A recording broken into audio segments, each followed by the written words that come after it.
We just saw the UN leaders get together just a few weeks ago and have a big meeting on climate, but it felt very dissatisfying at the end. It didn't feel like that they had embraced something where they were going to move forward and take something back to each country and work on it in the way that you say we have to. Look, I was at those meetings, and I could tell you the disconnect between the media coverage of them and what was happening in the room was pretty profound. We had 100 heads of government there, which is about half of the nations of the world represented by the heads of government at that meeting. And that was the first time that they'd come together to explicitly discuss climate change. And my council, I'm very proud to say, the Copenhagen Climate Council played a pretty critical role at that meeting. The heads of government were divided up in round tables through lunchtime. There was about between 6 and 10 at each table. And one of our CEOs of one of the companies leading a discussion on an aspect of climate change through that lunch period. And the messaging was great because what that said to all of these heads of government was that business wants this issue addressed. And we had people like the CEO of Alcoa, Klaus Kleinfeld there, traditionally seen as a large polluting company, but leading a discussion on how to deal with the climate issue, We had Dr. Xi Rongzhong from China, the world's largest solar manufacturer, doing the same thing for renewable energy and many other examples. So that was, to me, that was an immensely optimistic moment where we built a sense of collegiality among world leaders to deal with this issue, which hopefully will stand us in good stead in December. And we pushed home the message that business wants this addressed, and that's an important message. Well, I'm interested in that because we were talking this morning and you talked a little bit about the businesses in China as well. How much is business getting behind the need to do this? Where do you see signs of hope? Over the last decade or so, a group of leading businesses has emerged which wants this issue addressed, and often for their own self-interest. And they include some of the world's largest polluters at the moment, who understand they have no future unless this issue is addressed effectively. And I would have said 12 months ago that perhaps 10% of the world's business fell into that category. It's now closer to 20%, I think. There's been a lot of buy-in through the year. And that's great. We've still got 20% that are the dinosaur industries, and everyone knows who they are. We buy our petrol from and all sorts of things, right? But anyway, and then 60% of businesses sitting in the middle waiting, But could I just say, when I deal with these business people, I'm a scientist, right? So I'm not used to dealing with CEOs until we set up this council 3 years ago. But meeting them, they're pretty down-to-earth people, all very, very smart, switched on. But one of them, Sir Richard Branson, said an interesting thing to me when we started. He said, a lot of people have got the wrong model for business. He said they think that if you make a profit and you look after your employees, you're running a good business. He said, well, that describes a criminal syndicate very well. It doesn't describe a modern business.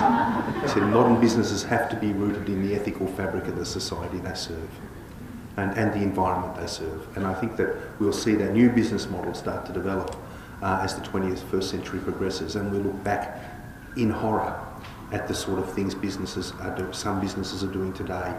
The tar sands, the despoilation of the Athabasca River and so forth.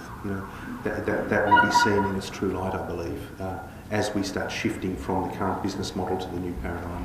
Let's talk about Canada for a minute, because you have expressed great frustration with the Canadian government on its lack of action on climate change. It is, what can I say?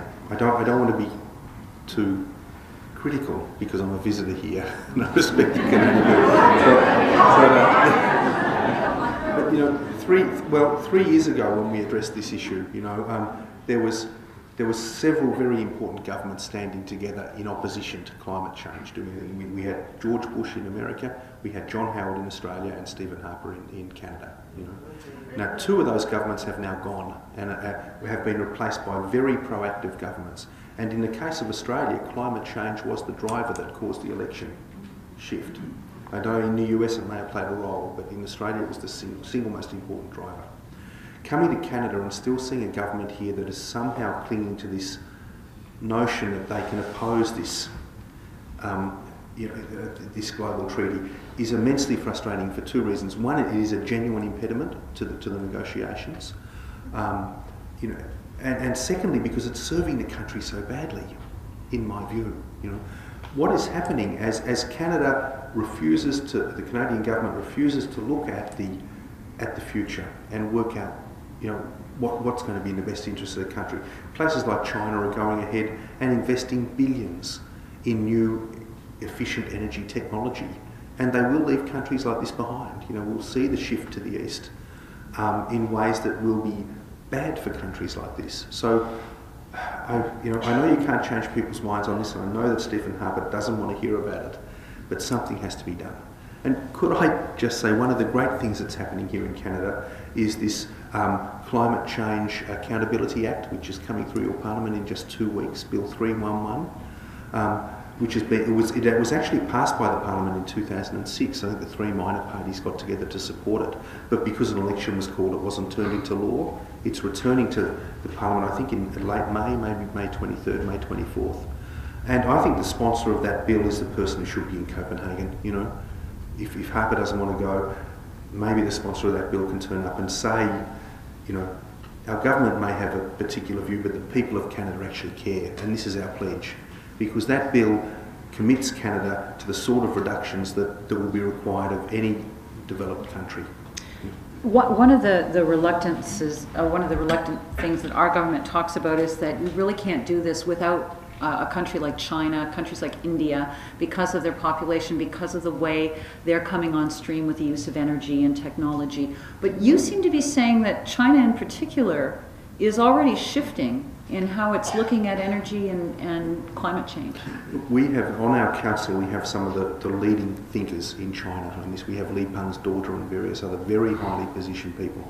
And I can tell you that the Chinese Communist Party is addressing climate change and other environmental issues with such vigour because they see it as a threat to their own survival. They understand that it's like the Americans with climate change being a threat to national security. In China, it's people are worried about unrest in the countryside, and the environmental problems are so enormous, and the current paradigm it's so transparent it cannot offer the amenity that the people of China demand, that they'll be moving very quickly to address this issue for their own internal reasons. And it's really fascinating when you look at what's happening in East Asia as a whole, because not only is China moving, but Japan has committed to a 25% reduction now beyond 1990 levels. South Korea passed the greenest stimulus package of any country earlier in the year when the economy was falling apart. And now those three countries are talking about making an East Asian economic zone, like the European zone, economic zone. And if that happens, I think that area of the world will start driving things, and it will become the most important single economic unit on Earth. And I don't think we can afford to be left behind with that. So this, when you say that we could be left behind technologically, you're talking about this as well, that their technology will end up dominating the field, even in Canada, where we could actually take the ball and run with some of that ourselves. That's right. Where are the green jobs going to come from? Where are the new jobs going to come from? They're going to either be in China or there'll be some in Canada. And the only way there'll be some in Canada is if the government moves to assist its industries in those areas to start creating the wealth and creating the jobs that are required to serve the new energy economy.